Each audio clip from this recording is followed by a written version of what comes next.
Սիրելի կուսակցական ընկերներ, ողջունում եմ բոլորիդ։ Վերջին շրջանում տարբեր բրիֆինգներում լրագրողները անընդհատ խոսում են Գյումրի 2 եւ քանի որ մենք Գյումրիում ենք, ուզում եմ այդ հարցին ես անդրադառնամ եւ հստակ արձանագրել, թե ինչ է լինելու առաջիկա խորհրդարանական ընտրությունների արդյունքում։ Առաջիկա խորհրդարանական ընտրությունների արդյունքում լինելու է հեղափոխություն 3։ Առաջիկա ընտրությունների արդյունքում լինելու է հեղափոխություն 3։ Ընդ որում մենք 2018 թվականին ընտրություններով արել ենք ներքաղաքական հեղափոխություն։ 2021 թվականի ընտրություններում ժողովուրդը մեզ առաջնորդել է դեպի սոցիալ հոգեբանական եւ մտածողության հեղափոխություն։ 2026 թվականի հունիսի 7-ի ընտրություններում մենք հասնելու ենք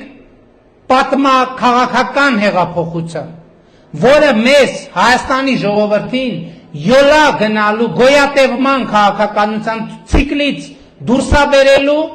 եւ դուրսաբերելու զարգացման հարատև պետության օրակարգի ռեսերի վրա դնելու։ Բայց նաեւ Գյումրիում լինելու է Գյումրի 1։ Մենք մոռանում ենք, որ Գյումրիում հեղափոխություն տեղի չի ունեցել։ Գյումրին հեղափոխական իշխանություն չի ունեցել։ Եվ 2026 թվականի խորհրդարանական ընտրություններից շատ չանցած Գյումրիում լինելու է Գյումրի 1։ Հիմա հաջորդը ես ուզում եմ մենք արձանագրենք, որ այս ընտրություններում ժողովրդին պետքա ոչ թե պարզապես հաղթանակ Հայաստանի Հանրապետությանը եւ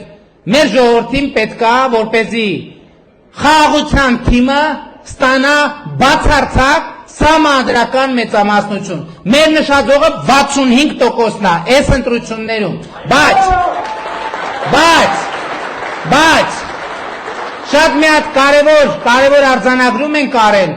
Շատ լավ է որ եւ ժողովուրդը մեզ տալիս է այդ վստահությունը, բայց մենք երբեք ոչ մի վարքյան չպետքա մեր զգոնությունը թուլացնենք եւ մեզ ասելով ես նկատի ունեմ ոչ միայն մեր կուսակցական ընկերներին, այլև մեր ընտրողներին, մեր ժողովրդին։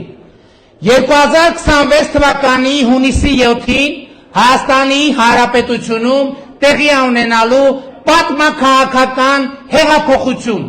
եւ այդ հեղափոխությունը անելու որոշում պետք է կայացնի մի մարդ, ընդամենը մի մարդ, եւ այդ մեկ մարդը դու ես, եւ այդ մեկ մարդը դու ես, եւ այդ մեկ մարդը դու ես, եւ այդ մեկ մարդը եթերում որ հետևում ես մեզ, եւ այդ մեկ մարդը դու ես, եւ այդ մեկ մարդը դու ես, եւ այդ մեկ մարդը դու ես, եւ այդ մեկ մարդը դու ես, եւ այդ մեկ մարդը դու ես, եւ այդ մեկ մարդը դու ես, եւ այդպես 1000, 10000, 50000, 100,000, 500,000, մի միլիոն մարդ պիտի գնա ընտրական տեղամաս եւ տեր կանգնի խաղաղությանը, տեր կանգնի անկախությանը, տեր կանգնի պետությանը եւ տեր կանգնի մեր նահատակների զոհություններին, փառք նահատակներին, երկեցե Հայաստանի Հանրապետությունը։ Շնորհակալ եմ շատ։